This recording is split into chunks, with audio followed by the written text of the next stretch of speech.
Hello, everybody, and welcome to chapter 39 of the book of Bereishit as we continue to travel through Tanach. Chapter 39 has 23 verses, and it's found in the Koran Sachs Chumash on page 262 and 263. In this chapter, we are going to return to the story of Yosef. He has been taken down to Egypt. He is sold to Potiphar, a senior official in Pharaoh's court. And despite his status as a slave, Yosef prospers because Hashem is with him, and Potiphar entrusts his entire household to Yosef's care. Yosef's success and appearance draw the attention of Potiphar's wife, who repeatedly pressures him to sin. Yosef refuses, citing loyalty to his master and responsibility before God. When he flees her advances, she seizes his garment and later uses it as false evidence to accuse him. As a result, Yosef is imprisoned, but even there, he finds favor and flourishes. The prison warden places him in charge of the other inmates, and once again the chapter ends with Yosef succeeding, even in confinement. Potiphar and his wife are very curious characters, and there is lots of material about them in some of the commentaries and deeper sources. Nevertheless, we are going to do our best with going through the verses one by one and drawing out some key points that help us understand the narrative in this chapter. So let us begin with chapter 39, verse 1. The Yosef Hurad Mitzrayma. Yosef had been brought down to Egypt. And there is a distinction with the words at the beginning of the previous chapter, where Yehuda had also gone down. And over there, we had said, Vayered Yehuda me'es echav, that Yehuda had gone down from his brothers. And here we say, the Yosef Hurad Mitzrayma. And this seems intentional. Yehuda's descent or decline seems to be an impact of his own choices, whereas Yosef Hurad Mitzrayma was brought down to Mitzrayim. His descent was initiated by others. The verse continues, Vaiknehu Potiphar, Sris Paro, Sar HaTabachim, Ish Mitzri.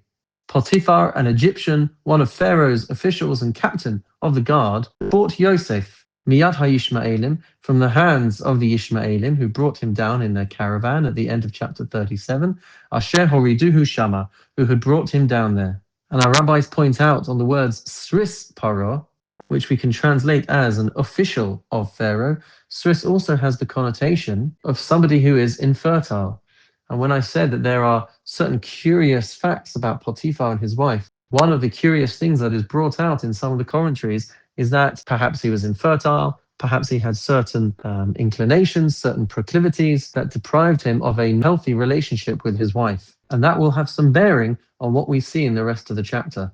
Verse 2, Vayihi Adonai es Yosef, Vayihi ish matzliach. Hashem was with Yosef, and he became a successful man. Vayihi beveis Adonav hamitzri, and he lived in the house of his Egyptian master. Verse 3, Vayar Adonav ki Adonai ito. His master saw that Hashem was with him, v'chol asher hu oseh Adonai matzliach biyado, and that Hashem would grant him success in all he did. Verse 4, Vayimsa Yosef chen be'inav. Yosef found favor in his eyes, Vayisharis oso, and he became his personal attendant. Vayifkadehu al beiso, v'chol yeshlo nasan biyado. Potiphar put him in charge of his household, giving him responsibility for all he owned. Verse 5, Vayihi me'az hifkid oso b'veiso. From the moment he put him in charge of his household, v'al kol asher yeshlo, and all that he owned, Vayivarech Adonai es beis hamitzri biglal Yosef.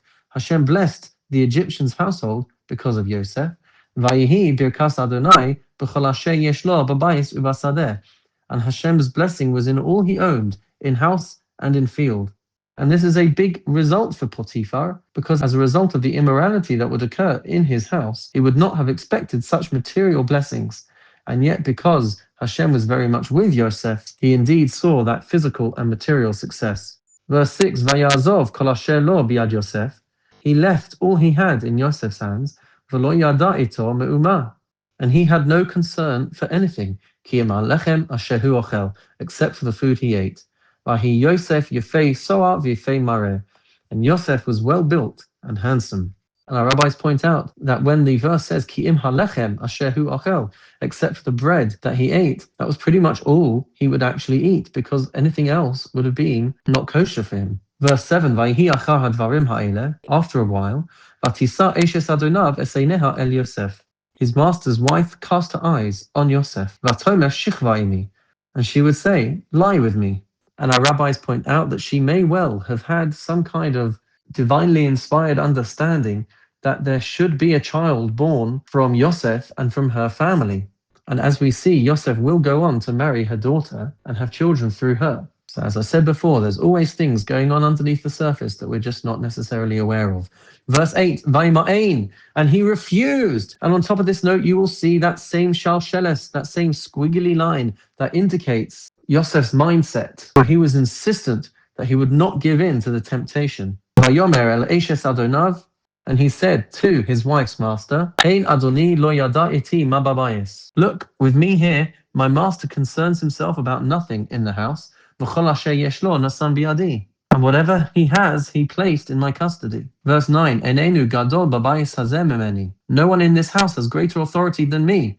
V'lo chasach memeni me'umah. He has withheld nothing from me. Ki imosach, except for you. Ba'asher atishto, because you are his wife. How could I do such a great wrong? It would be a sin against Hashem. Verse 10, Vayhi kadabra el Yosef yom yom. And though she spoke to Yosef day after day, but he would not listen to her, to lie with her, and to be with her. Verse 11, Vayhi kahayom hazeh. One day, Vayavo habayisa la'asos melachto. He came to the house to do his work. Ve'ein ish me'anshei habayis sham babayis.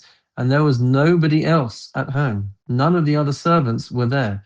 And our rabbis point out that it was a special festival in Egypt, so everybody was out celebrating, and the only person who stayed back was Potiphar's wife in the hope of seducing him. Verse 12, Vatis pesehu bevigdor lemor shichvaimi. She caught him by his cloak and said, lie with me. Vayazov bigdor biyada. But he left his garment in her hand.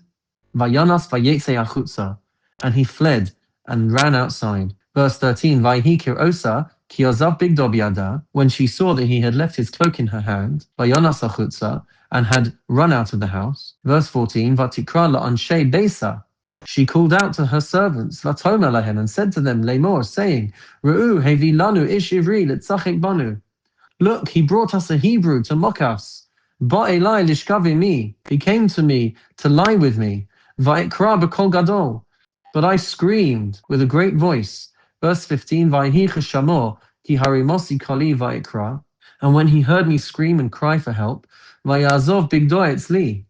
He left his cloak with me, Vayanos vayetse achutza, and he ran outside. Verse 16, Tanach bigdo etzla. She kept his cloak beside her, ad bo adonav el beiso, until his master came home. Verse 17, Vatadaber elav kadvarim ha'ele lemor. Then she told him the same story, saying, Ba elai ha'eved ha'ivri asher hevesa lanu letzachek bi. The Hebrew slave you brought to us came to mock me. Verse 18, Vayhi kaharimi koli va'ikra. I screamed and called for help. Vayazov bigdo etzli, and he left his cloak with me. Vayanas achutza, and he ran outside. Verse 19, Vayhi chishmoa adonav es divrei ishto. And it was when his master heard his wife's words, asher dibra elav, which he spoke to him, lemor, saying, Kadvarim ha'ele asali avdecha. Your slave did things like this to me. Vayichar apo. He became very angry. And our rabbis point out that he might well not have become very angry with Yosef, but rather with his wife, because there was something that he just did not believe and did not trust about his wife's account. Verse 20, Vayikach Adonai Yosef oso. Yosef's master took him, Vayitnehu el beis hasohar, and put him into prison. Mekom asher asirei hamelech asurim, the place where the king's prisoners were confined. Vayihisham bebeis hasohar, and he remained there in prison. Why was he put into this prison? Why wasn't he just sentenced to death? One of the reasons is because Potiphar was the owner of the prison. He was the chief executioner. And so he would still be able to put him to good use in a way that would be of advantage to him. Another reason that the rabbis point out is that he did not believe his wife's story and did not believe that he was truly guilty. And so he chose to take him out of the picture and throw him into prison because he knew that he didn't really deserve to be executed. And a third reason is that this way he would avoid embarrassing his wife, because it would become public knowledge if Yosef was to be executed for what he had supposedly done to Potiphar's wife. Verse 21, Vayhi Adonai es Yosef, vayet elav chased.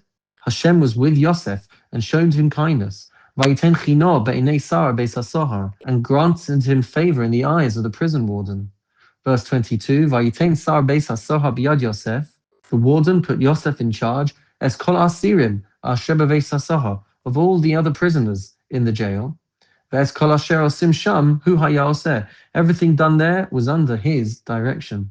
And finally, verse 23, Ein sar beis hasohar ro'eh, es kol me'uma biyado, ba'asher Adonai ito.